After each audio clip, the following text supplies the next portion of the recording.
Do I prefer regular or classic, current or classic WoW? You mean classic or retail? Oh no, I thought we were going a different direction. I took the longest path around Thunderbluff just now. God damn it. I pretty much, I mean, in the many playthroughs I've done of retail WoW, I constantly just complain that it's not classic WoW. That is true. He does do that all the time. It's just because as a casual player these days, my primary experience with WoW is questing, right? Yeah. And in modern WoW, questing is bad. Like if you make a new level 1 character from scratch and go questing, it's bad. Because like it was especially bad until recently, because they made Scaling World recently, right? Where they took the Guild Wars scaling mechanic and applied it to the game. Yes, finally. Before that was in the game, classic WoW, modern WoW was embarrassing if you made a new character and actually tried to play like the vanilla content. By which I mean the Cataclysm content, because it was all replaced in Cataclysm. Cataclysm basically broke. It basically broke starting from zero. What happened is they kept making the entire game easier over and over and over again to make it so you get to the highest level faster, basically. Yeah. And they kept doing that over the course of so many expansions to the point where, like, if you made a new character, that guy's still staring at the tree. Good for him. If you make a new character, every mob like dies in a couple hits, and like you don't really try against anything. And then you level so fast that every zone you out-level it after doing only a handful of quests. So the idea of even completing a zone or doing the quest chains is irrelevant, because like the basic difficulty curve / leveling curve that every zone's designed for doesn't work anymore. And because that's the only version of the game you're allowed to play, you just can't play any zone as intended anymore. Like they literally broke every zone's leveling curve permanently, and there's no way to play it in a different way. And the only not happy about the cleansing. The only thing that kind of fixed it was what they did recently by adding the Scaling World. But even that's kind of weird, because like now you're a weird tourist that just kind of plays. You can piecemeal play any random chunk of WoW that you feel like, because you still level way too fast. Oh god. Live myself. Can I cast this on myself? Oh, regrowth takes time. You're alive. Like, yeah, I'll be fine. When you're playing Scaling World, all the levels, you still level way too fast. So you kind of just randomly pick whatever zones you feel like completing, because they'll level with you.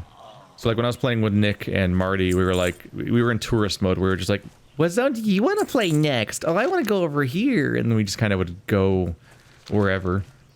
Oh, I gotta do the... Hold on, I gotta... Because the whole premise of, like, play this zone from level 1 through 12, and now you're the level to get to Westfall. So now do the Westfall quests. Now you're just getting on the curve of the level for how you can handle, like, Darkshire or Red Ridge quests. And, like, you know, the idea that there's a structure or an order to anything just doesn't exist anymore in Scaling World. So while at least everything scales to you to try to be relevant, the structure just doesn't exist. Like the world and all of its quests just doesn't have any structure, and that's like not great. No, it feels just like a playground, like you said. It's just like you're there having fun. And even with the scaling, nothing's hard ever. So like the entire process of making a new character and leveling to like 80 or 90 or whatever is just a mind-numbing, like, mindless grind where you don't ever have to try at all. You just kind of bulldoze through all the content because it's just so easy now. Like I was really taken aback, like when I was playing the very first WoW series I did. I was playing as a rogue, which is my most familiar class. So I'm like expecting to have to do all the stuff where it's like, oh, I'm gonna have like a stamina my energy meter where I have to carefully meter out like what all the values are of my attacks and how much stamina, how much energy they take, and like which attacks generate how many combo points. And like the process of like fighting an enemy as a rogue is like this big dance of like combo points and stuns, where like you open with like a cheap shot, and then like You can, as you auto attack them down while the cheap shot's happening, you can cycle around to like gouge them. And then between the cheap shot and the gouge, you now have enough combo points to get a decent like kidney shot finisher to keep them stunned even longer. And like it's kind of a whole dance of like how to keep this enemy controlled, because if you're playing a rogue, a lot of these enemies can kill you pretty easily. And then playing a rogue playing a rogue of the WoW of like two or three expansions ago, which is when I first came back, I would just Sinister Strike spam everything and they would all just die because nothing could hurt me and everything died in 3 hits. And one of my finishers was a heal, Resuscitate. They gave me... Wait, do we need to go to Thunder Bluff? We're turning in the Cleansing Totem quest that we got, so we're turned to Molten. We should be going right back to the guy that just sent us there. I think the guy who sent us on all these quests is the one in Bloodhoof. Ah, okay. That one guy that's standing out by like in the middle of the field or whatever. Yeah. By like, there's like a fence around him or something, or like, I don't know. He's not, I think he's, I don't remember. We talked to him, I think it's the same guy we just turned in the previous quest where we had the teeth.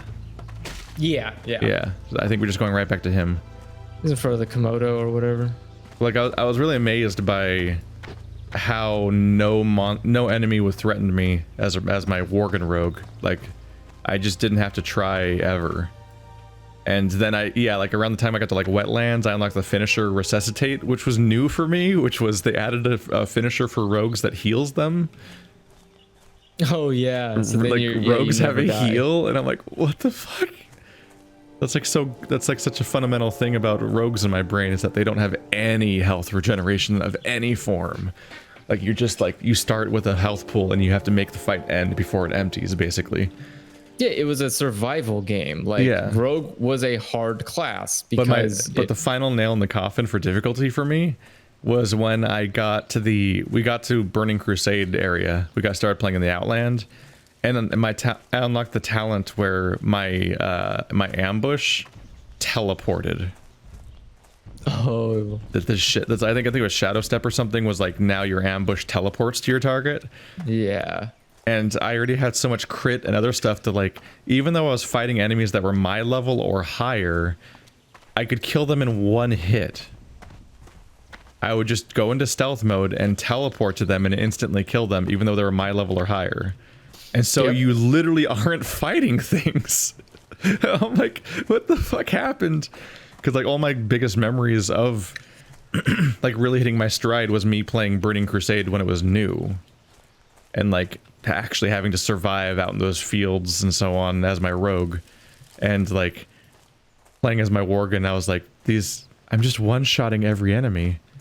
None of like, it's just like, it's not a matter of like, oh wow, there's so many options, like now you can just matchmake into dungeons, or now you can just level this way. It's like, no, there was like there's no intended use case for the primary content of the game where it was playable and made sense as a thing you would play.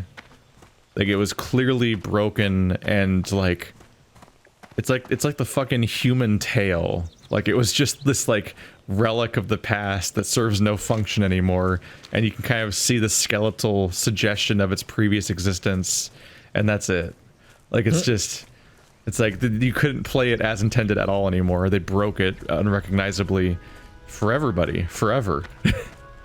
And I think that's part of the demand for classic WoW, is the fact that like the leveling experience is so dumb in modern WoW now.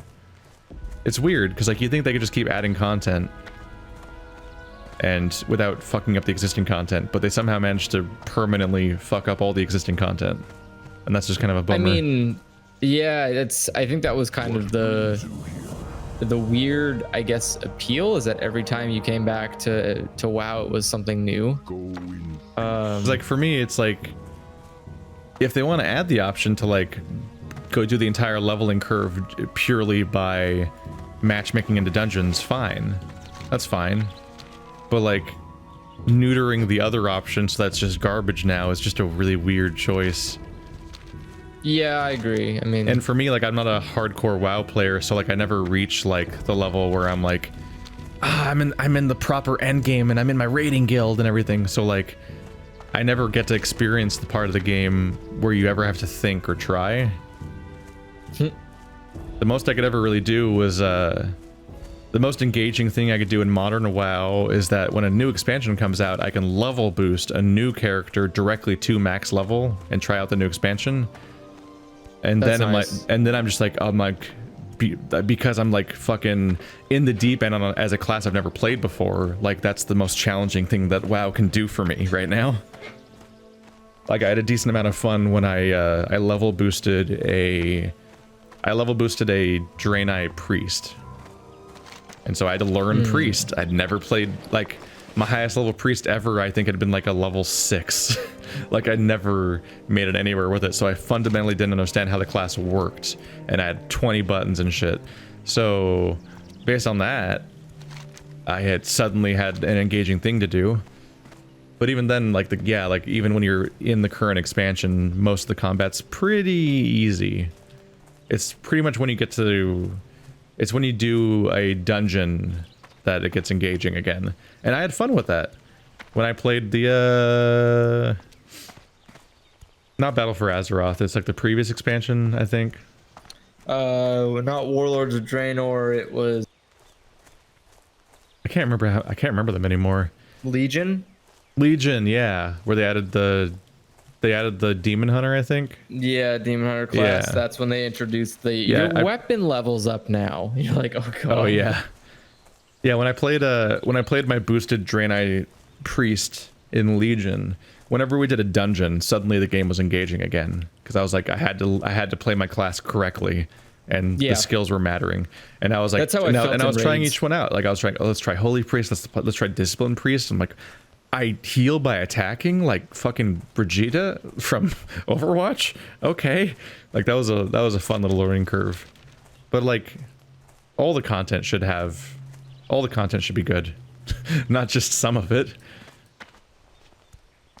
Like at this point, they might as well make it so that you can skip to the modern expansion with every character you ever make. Like there's no currency for it. I thought they have that. I think you get one every expansion. Yeah, you do get one. I think you just get one boost. Which is nice. Hello, It means you... Druid. Please don't attack us, Druid. Oh wait, Barons is also friendly, so they can't. They should make it so that every single character you ever make can be boosted to the current expansion, because the existing content just isn't good. Like until the current expansion, basically. Like all of the old stuff from 10 years ago. It's not good because it's old. It's not. I mean, it's not that it's not good because it's old. It's that it's not good because they didn't bother. They just didn't keep it balanced. And like RPGs have a really specific balance curve where the combat's interesting, and if you fuck up the numbers, then all that content's a wash, either because it's unplayably hard or because it's like incredibly boringly easy. You ready for that Tauren advantage? Yeah. We start off with the Camp Tarahe waypoint because we come here first. We don't have a reason to be here long term because they're just gonna send us to Crossroads. But hey, later on, whenever we want to come to Southern Barrens, we can just fly straight here instead of discovering it later. Did you pick up this guy's quest? Yeah, that guy. Sure, I didn't read it. Oh yeah, he's just telling me. So I have 3 quests telling me to go to the Crossroads. This is the one from Mulgore, the one from him, and the one from Shaman. Something keeps telling me to go pick up a sacred burial, which is bothering me. Oh well. Click and click and click and click and done. And yeah, Chad, there's a vague plan to maybe start a guild on the server. Possibly. That'd be cool. It's hard to say how much it'll amount to, because it's hard to say how many people will feel like joining in on any of this stuff, but they're welcome to. But I think the current plan is just to play co-op for dungeons. Like, as we level up, we'll probably do each dungeon once along the way, and then whatever people in the audience happen to be in the correct level range and online could, like, try to fill out the party instead of playing with randoms. And I like the in a perfect, ridiculous world, we hit fucking endgame and we have a guild and everything, and we do the raids, which, Sounds really stressful. And I don't know if we'll reach endgame. That's a long road to go down. That is a very leveling long our road to go. characters that long on a weekly via a weekly WoW recording session. I don't know how likely that is going to be. That is slightly crazy. We only play for a few hours a week in this particular game, so I don't know if that'll happen, but it'll be interesting. Someday. I love the chat happening right now. We should all boycott Blizzard and quit the game. You first. Oh, what? Oh.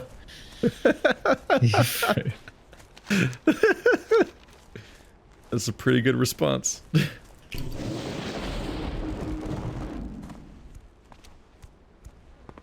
I thought I might hear more controversy in chat when I was playing when I'm playing Blizzard games, but anyone who cares enough to not be playing these games is not here.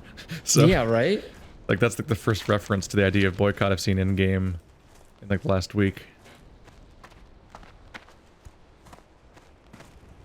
Can someone help me kill Kromzar?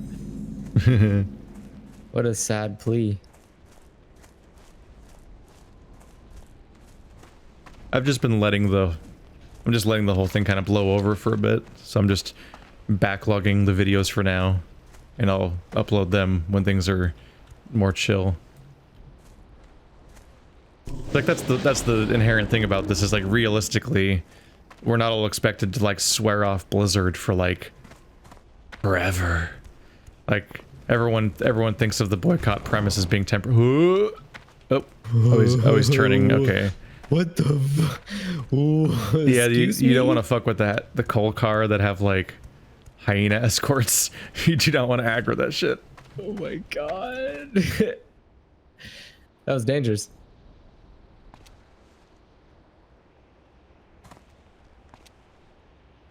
I wanted none of that business. Yeah, I'm trying to think. I don't know. There's a lot of things about the whole WoW Blizzard controversies that, like you said, is just kind of just a standard. It's Blizzard did a very standard capitalism.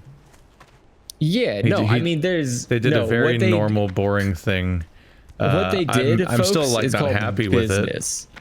I'm super not happy with it. Like it sucks, but at the same time, when you have a company that's depending on its income from China, and China sucks the way it does, and at any moment will just be like, they just cut entire people or companies off from their entire population whenever they feel like, basically. And so if you're trying to make that money, then yeah, you unfortunately are now trapped with certain behavior patterns that you can't not do. And it sucks. I mean, and there is a chunk of their company that is owned by a Chinese company. Yeah, it's like 5%. Yeah, and I mean, so you don't want. I mean, 5% is it, depending on how much they. I mean, a much bigger thing would be a much bigger thing is the number of people they'd have to fire if they, or at least I would figure they'd probably have to fire if they lost China. Yeah. So yeah, I mean that's a whole division of Blizzard. That's kind of the thing where I'm just kind of like, with like the idea of a boycott. I get that a lot of people yelling on Twitter can get some results as far as like what has already happened, which is that they rolled back some but not all of the punishment. Instead of being banned for a year, the guy's banned for like half a year, and he's getting his prize money and stuff like that. So here's the thing, which is at least an improvement. I hate this because there's a lot of things that happen. Remember to set your heart. I witnessed this very, very quickly firsthand, where when things are said or actions are taken, specifically in nature like this. When this happened, it wasn't immediate. Like they didn't just like, like it wasn't. He said this thing, and then 30 seconds after that happened, the Twitter Blizzard account made that post about it. Oh yeah, they like carefully formulated what their plan was for like days or like a week. Yeah. And before they even said a single thing. they basically said, here's the limit we can go. We're willing to reinstate him. We're willing to do all these things, but only if we have to go to that point. These are bargaining chips we're going to give ourselves. And they discussed this as a contract with the company. They also might have been interacting with some element of China, honestly. Oh, to like, yeah, I mean, to absolutely. come up with like what they realistically, like what would be valid or not without crossing the line back into like getting cut off, like the rockets. No, I imagine they immediately, they probably contacted Blizzard of China and were like, okay, look, get us a contact with the government, see like what is the limit, you know. Like in the NBA, like fucking the rockets are just cut off from China. Like that one tweet happened from one of the representatives, and now China just doesn't allow the rockets from the NBA. They just, you know what, like, that's what cracks me up? Like the rockets is fucked immediately. You know what fucking kills me though is like it shows China is a country that there's so many a country that has so much power because everyone's so fucking lazy. Like if we all just literally said, you know what, fuck it, China, no more, China would crumble under its own weight, die immediately. It would go back into an economic chaos. Yeah, and if we all bound together, we'd also be able to fight global warming. No, I'm not even speaking childishly. I'm saying you can literally put 100% embargo. I'm just saying, like, there's a lot of China. There's a lot of things that could change if people cooperated and actually cared about making the world better. But that's not how. I'm just talking about even Western. That's literally directly counter to the incentive structures of capitalism. Not necessarily. I mean, that does happen. It happens in some of the gross situations, like I just said harpies because it was on the screen. God damn it. Jeez. It happens in the cases of like when cable companies and internet companies decide to just carve up the country so they don't compete with each other, which is one of the grosser elements of cooperation. Is it? Because politicians have been doing that for a long time too. These are all bad things. I mean, turns out multiple things can be bad at the same time, Andrew. I'm just saying that the inherent nature of like I'm talking about with the Blizzard controversy, everything is built on deception. Like it's not built there's no like earnest honesty. Someone is getting screwed royally whenever something is made, whenever a decision is made, and it's like you have to wait until it falls onto your lap, till you're the one getting screwed over. That's it. It's not fun. It's nihilistic as shit, but like kind of real.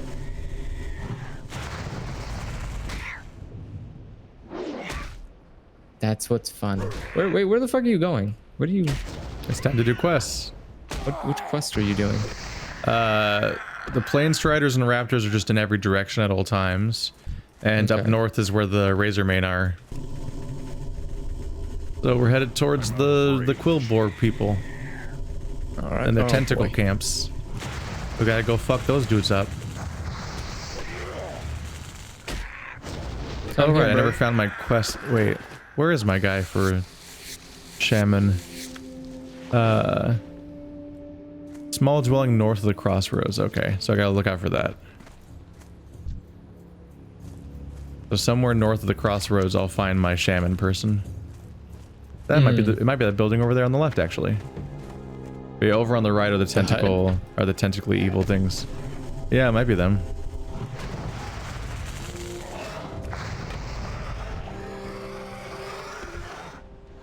The death rees. Yeah, one of the inherent issues is just that like the decision was already made for a lot of these companies to tie their financial well-being to China, and so now like there's significant consequences to ever doing anything that pisses off China, and that's just their financial reality. A lot of these companies. It's the idea of like that's what you get for. I mean.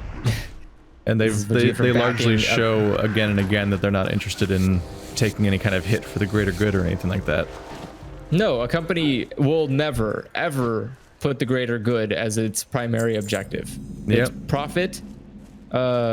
It's, what is it? Profit, And there's plenty of other darker elements to this too. What's Like, it called? like the WWE is really, really creepily snug with the Saudi royal family. Yep. And Blizzard Games censor all of their LGBT elements in South Korea. Yep. All those things just don't also- exist all of a sudden. Yeah, I mean, NFL for a while was building stadiums using public funds, but then charging people entry into the things that they literally paid this is a nowhere to make place. exist. This place is nothing. It's there's a lot of unfun elements in all the things that people like the most, because that's the only way those can even exist. And we've also spent most of this time with the technological growth of like smartphones and video game consoles and computers and everything taking off in the United States and everywhere, while being well aware of the fact that they're all made in horribly abusive factories where people try to commit suicide because their conditions are so bad. But you know what? And then we just kept buying smartphones and video games. Look, I don't have to deal with any of that problem. I just have to pay $1,000 to a person and I get a really cool phone. I don't have to go through any of that suffering. So, does it make me a bad person? By association, but I'm not objectively evil. It's one of those things when people call for a boycott or for you to do this or that for this reason. How could you support that company right now in this condition? And I'm like, I passively support so many atrocities every day that I don't even know about.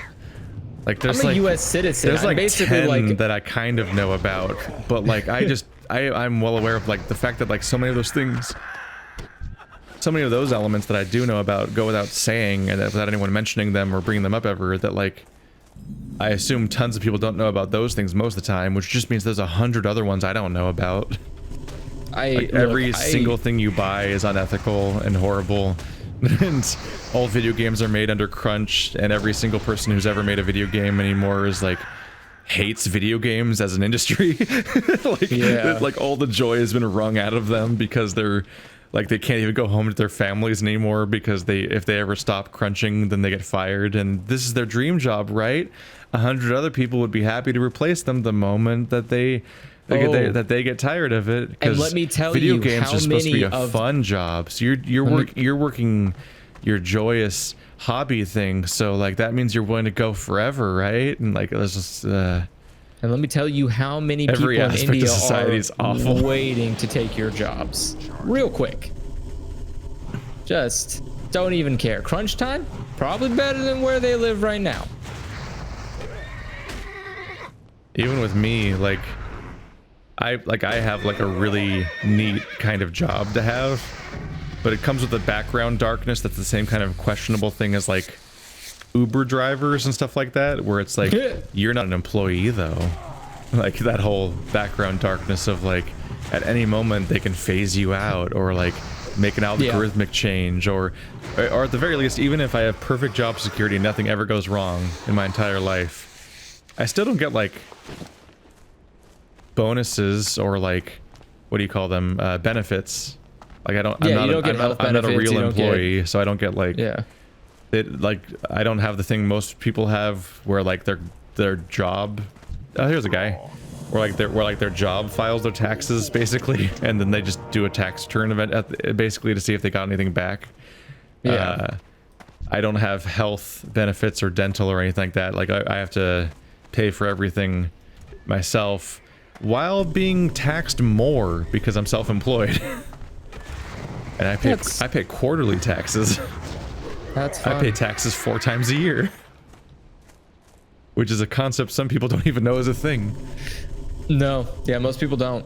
But that's, I mean, most people will never be, what's the word I'm looking for? Contractors. Yeah. Basically. But I'm in a weird situation, just like how Uber drivers are and a lot of other people, where like my entire job is tied to a specific company, but I'm not an employee. Which is a weird thing. The company can just say bye-bye to you.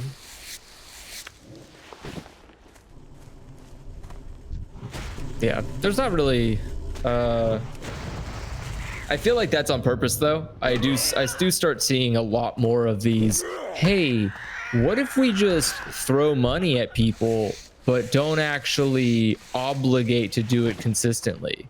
Like, well, and people, a lot of the modern world is tech guys making massive changes to society via apps and websites while not necessarily thinking of any of the ramifications till it's too late.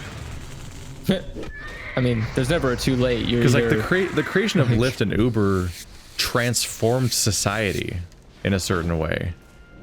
Like, did they? Yeah, like ride sharing and those kinds of things like fundamentally changed how people get around and how a lot of people's livelihoods work. And like not in like a fun, not like a wow, it's like before and after the fucking apocalypse. Like not something absurd, but like in a way it's similar like Facebook. Like Facebook had a huge impact on society before and after existing, and also smartphones. Like these are all incremental changes that are really big, but like specifically in the case of like Facebook and Lyft and so on, is that these are done in ways that don't necessarily think about the wider ramifications of how they work, and there's not really any particular like loyalty to the people involved. So like Facebook doesn't really care about how it's affecting the people that it affects. So like now a decade after its original incarnation, we should probably wait for your monitor to come back. Yeah. Now like a decade after the origins of Facebook, we're dealing with the ramifications of like, oh wow, this website really did like, it kind of decided who's president. Like that's not, and not in a good, and not for the benefit of society. That's not a ramification that like Zuckerberg was considering when he made his like hot or not college dating website basically in the first place, but it just spirals out of control until it's like literally shaping United States politics and is the way that information is processed. That was a Black Mirror episode. And like Lyft is doing massive things too. And also there's the background threat of like I think both Lyft and Uber are trying to automate all of their cars anyway, which means that the entirety of their workforce, aside from the people working on the app side of things, will be phased out anyway. Yeah, like those kinds of elements. I'm not surprised, and I'm also kind of for that. I'm for anything that removes people from working. I'm in favor of I'm in favor of that in concept. Nope. In the world where the world's smart enough to realize that's a good thing. In the Star Trek utopia where we're not idiots. No, I want the one where we are idiots, and that eventually enough things will be automated that we're gonna have to fundamentally restructure our society when we realize that like eventually you'll have a situation where like having a job just can't be mandatory because there aren't enough of them. Well, also because in modern society you're not worth having a house or being able to eat or having any rights if you can't make money. Like if you can't make money, you don't deserve to be a person, is basically how society works. But like we do that while being aware of the fact that like on a fundamental level, like jobs are being phased out on a huge scale while population goes up. I mean, as we keep because like bizarrely automation is a bad thing, which is weird. Not surprising. Really, I mean, it's automation because remember, super weird that society. It's super weird that automation's a bad thing. Well, it's only bad because the way we structure society. Yeah, we're on the same level. Like I get it. Like it's because we're idiots. Yeah. It's because you're only allowed to function if you have a job. So automation is bad because it reduces jobs, even though automation's good because it massively increases all of our ability to accomplish things as a race create goods. Like it's similar like how like there's like, what are the numbers? It's like 500,000 homeless people in America, but 8 million empty houses, like something stupid like that. Like it's always that stuff. It's like we're stupid. So like when we have a surplus where everyone can be happy, we make rules that make it so people can't be for fun, essentially. It's it's funny too because I would almost say that there's that a lot of that stuff is scientific advancement. You know, like I guess not scientific, but there is advancement to society, and those advancements are kind of like technically our evolution. Chad, Idiocracy is not a fucking documentary. Oh my god, Idiocracy I'm so tired of people worshiping Idiocracy. Hey, you know what the other version of that is? It's fucking Star Trek. What was the fucking quote for that? They're like, if we don't have a job, we will literally lose our ways as humans and cease to have a existence. Damn it. A reason to function as humans. We'll have no goals and drives if we don't have a fucking life-ruining 9 to 5 where we hate ourselves every day until we're depressed in a cubicle. Yeah, that's the foundation of living as a human. If you lose that, you're just gonna fall apart, man. This is like the same argument people have. Is like, you can't get rid of religion. There will be no morals. What the? Yeah. Like, it's such a stupid stance when people are like, if you didn't have your life-crushing job, you would just unravel. It's like, no. Most people, it's like so many people don't have fulfilling jobs. They have horrible jobs they hate. They just resent their lives all day, and nothing about like preserving that is sacred. My grandparents were like that because my grandfather just picked a job. He didn't like particularly love his job. He didn't hate it, but he didn't care about it either. It's just a job. And so it's one of those things of like, wait, what? You spent like your entire life doing something because it was enough to pay the bills? Like, that's so fucking sad. These have to not be the right raptors, because I've not gotten a single raptor. I have 4 heads. Oh. So they are the right raptors. Shit. You are just unlucky. Hooray. Are you not looting them after I loot them? Because that's probably when the heads appear. I don't remember. I've been trying to loot. I've been trying to do skinning and stuff, but I'm also multitasking this long-ass conversation. Yeah. What's funny to me, though, is... Oh, hold on a second. Yeah, so Zeitgeist got brought up in the comments, the documentary thing from like way back in the day. And like, wasn't that like back in the that's like early 2000s? That's early YouTube is when at least I saw it on YouTube. I don't remember if it was from YouTube or not. What's really funny to me is that like I watched that, and like it's much like the humans need not apply video from CGP Grey, where it's like all the problems posed. I'm like, yeah, this fundamentally makes sense. These problems that are being posed of like the weird contradiction of like how automation obviously creates a series of good things, but is magically bad because we can't process automation as a society and its ramifications. So it just magically becomes a bad thing. Like that kind of stuff all makes sense to me.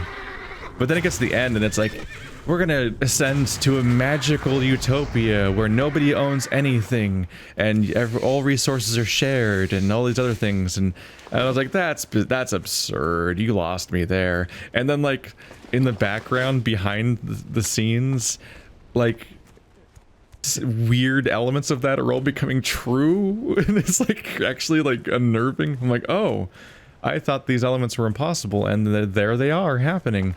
Like ride sharing is just kind of becoming a thing. Yeah, the assumption that you have to share a cab with somebody, or you have to pay extra to and like be alone. Self-driving cars are becoming a thing, at which point you start having the idea of like that you would just like order your car via the Uber app, for example, and it would come to your house. But and it would be on a commute line with other people also going to that same destination. The idea is like you would order a ride and it would take you to where you need to go, and you would just not ever own a car. You would just go from place to place, like the way you'd order a taxi, essentially, and that would replace ownership of vehicles. For gas, gas and insurance. For and as a result, that reduces all resources being used, and reduces gas being used, and reduces a whole bunch of different resources. Yeah. Oh yeah. While it's also great. dealing with traffic and a bunch of other elements, because they're self-driving cars, so they both drive better and they can navigate better and plan better and all these other things. It's like, whoa. It's actually been weird. Yes and no. Seeing, I mean, it's been really weird seeing how things that I thought were utopian and impossible became real, but in that Star Trek kind of way, where you have the vision of the future and then the reality that's like, it's unrecognizable and the same thing at the same time. Like how like everyone has like people have kind of smartphones and tablets in Star Trek, but they're unrecognizable from what they turned out being, essentially. Yes. People have like their weird chest communicator and like this big clunky scanners and all these other weird awkward things that are like, because like they never imagined miniaturization back then, so like all tech was like weird and clunky and like a weird variation of like the beigeness that was all computers back then and stuff like that. Yeah. It's been an experience seeing everything turn out to be a weird surprise. I mean, it is to be expected, though. I mean, there should be a decrease as we start to run out. I mean, we are starting to push ourselves to a limit here with like how much we can, you know, how much independence we can afford. Chat's saying they can't see themselves having a drive to create if they didn't have a job. I mean, why do you suck? A drive to create? Why do a you drive to create what? What do you fucking make? That sounds like a you problem, honestly. Like, because you're talking to the wrong person to have the appeal of like, oh, if I wasn't my job and I wasn't making money, I wouldn't do anything. Because like, yeah, dude, you're talking to YouTubers. We all start off not making money at this. It's literally a thing you do just because you feel like it. Yeah, I don't know what the hell you're talking about. And that's the entirety of every YouTuber. In fact, the world's been showing in great numbers that countless millennials are happy to create content and try to work on things without making any money in the process, because that's most YouTubers, is they either don't make any money or they don't make sustainable money. And that's all of this Etsy and all these other elements, and like so many people, there's so many hobbyist programmers, because you have to have a, we're so fucked. You have to be like a hobbyist programmer that has a bunch of projects you made for free, basically, to even get a job as a programmer half the time anyway. You have to prove your worth by loving it already and doing a bunch of work for free for yourself and for like weird get-together projects. Like, so much of modern society is people working for free anyway because they feel like it. Oh no, that's the thing that like boggles my mind, is like salary is some weird like ambiguous excuse to make you work forever and ever, because you're always being paid technically. And it's like, it's the opposite of that, where chat, all your examples are fiction made by people hypothetically thinking of the future, which we always know is wrong, whereas my examples are literally my life and the people like around me doing things, like doing things and creating and working for no income because they feel like the thing.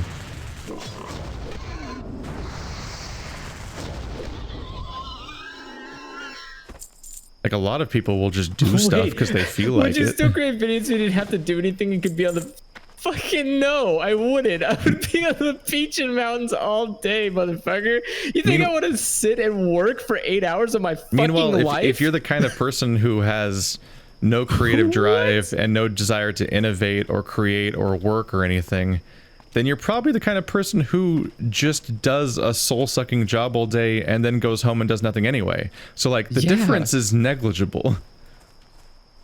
I had also like you can still create while you live a free life. There are times where I go, man, you know what's in when I can't fucking grab my... The idea is that like at best what capitalism accomplishes is it takes people who don't have any desire to create and turns them into grunt workers for the other people, I guess, is like the amazing legacy. That's all it's really doing. People create music for fun. People create anything else for fun. People create apps for fun. People build for fun. People like building houses. Yeah, there are tons of... Who do you think came up with half the fucking recipes you eat every day? People who thought it was fun to cook. People didn't like... People weren't just sitting there like putting potatoes into corn and going like, okay, I see where you're going with this, but... like scientifically speaking, this is not good for the gastroenteritis. Like, no, it's just some dude was having a fun ass time cooking. People would make more art and more music if they had the time to focus on it. Well, yeah, if people had the time to do what they were good at, is actively in the way of their ability to do their passions. Almost everyone has like their projects that they wish they were working on, and they have to act, but they have to try to get it. They have to work all day and then do groceries and do all the other things, and then when they're finally done with all that stuff, they get home and then they're like, oh, I have like 1 hour before I get too tired to do this, and then they try to do that for a bit. Yeah, basically the harsh reality of life is that you basically can't do the thing you love because you can't afford to, but the only way to afford to means you have to sacrifice having time to do the thing you love. And the ultimate like haha, you're just not doing it right is you just when you see these billionaires and they just go like, oh, you just have to really work hard, you have to keep trying, and it's like, dude, when? What time? Who even are you? Like, there's just no... I mean, we're already at the weird horizon, because like, how many of the jobs that you've worked in your life have you thought were actually like in any way necessary for society, as opposed to like a weird excuse for a job to exist?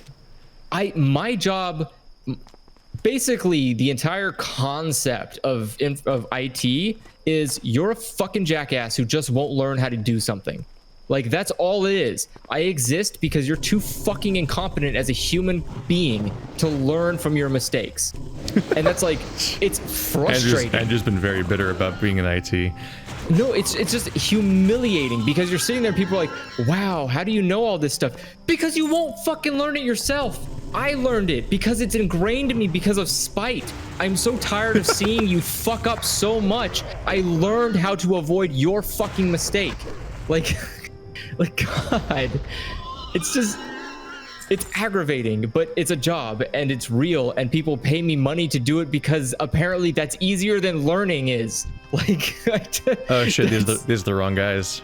Like, could you imagine that's the society? We're just so distracted by our giant, bizarre tangent that we've gone on, that we're fighting the wrong enemies. Fuck, it sucks because they're all fucking identical. These the Razor main. We have to find you have to fight the camp that has the right name sequence in it. Or you screw right up. No, we have to fight the right like the right version of them. So we killed 3 hunters. That's what I meant by name sequence. Oh yeah. Because each camp has 3 different named units in it. And we have to find the one that has the right series. That's also the wrong guy. We went around the corner awkwardly. Playing issues bingo, which means that your job was so repetitive that you could create a game out of it because it would happen frequently. Like, that's... No, my last job at the waterboard was so pointless that like I would just browse Imager all day. And it's like, wow, I'm basically, the amazing accomplishment of this job existing is mostly just that I get to like be a weird prisoner and get paid for it for 8 hours a day, where I'm just locked in a gray cubicle and I just fucking sit there so that my hours clock out.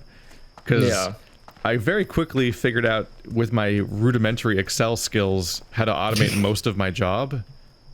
Yep. And whatever I didn't know, I could just Google at my job to then automate my job even more, to the point where I just wasn't working anymore. I would just show up and hang out for 8 hours because I have to do my time in order to get my income. But I'm not contributing anything to the company. I'm just sitting there.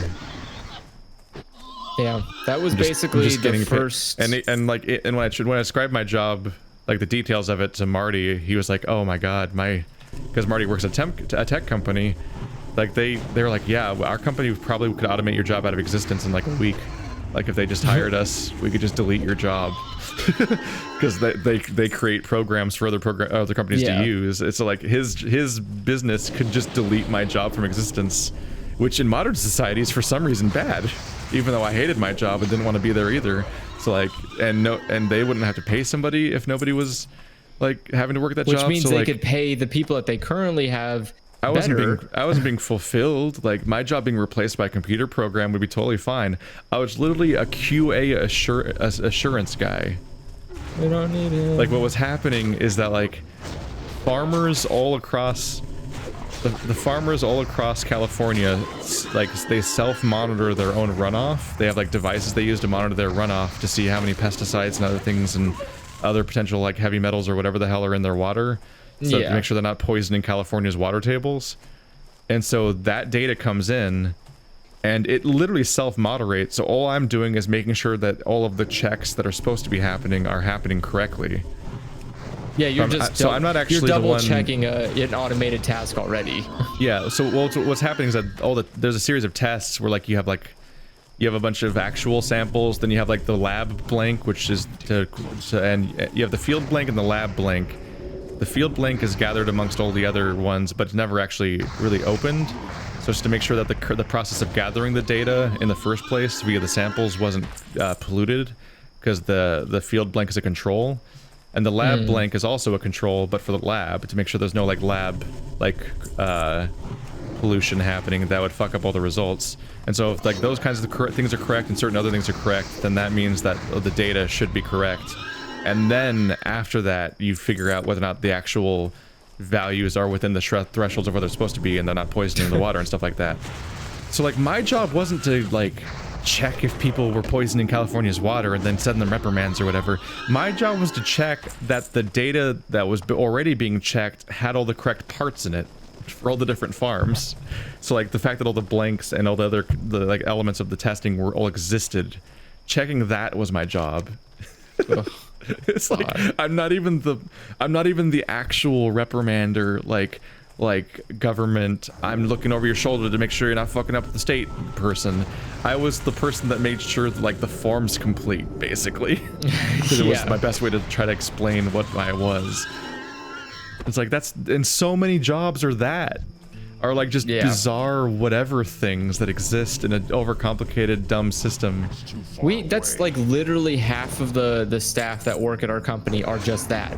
They are people who, like, we basically have an AI that goes through and crawls websites and matches pictures with titles, and we have people that just make sure that robot didn't fuck up. That's all they do. We work to work. Yeah, basically. But what's the worst part is that, like, at least my job, what I liked about that job is that I worked the same hours every week, and they never called me in. Because frankly, my job was always done. Because that's all it really was. I was so ahead of it. But like, there's no one here. There's no one to fight. Everyone I live with right now, their jobs are their hours are different every week, and they get called in at any time. And also that happened to you. Like we had our plans. Like, we're gonna go play Mario Party. It's the weekend. This is the part that all of us work for, is to have our time where we get to be a human now. But like, you got called off to set up like a computer lab, so you couldn't come. And so I had to play Mario Party with just Marty and Ashley, and like, that's everyone I know, pretty much, is like, their time off isn't time off, because it's all potential time off until something changes, at which point it's not time off anymore. Now you have to work, so like, you're never free. And it's like, but isn't the whole point of having a job as a person so that you get to then like make the money that lets you have a life? And it's like, nope.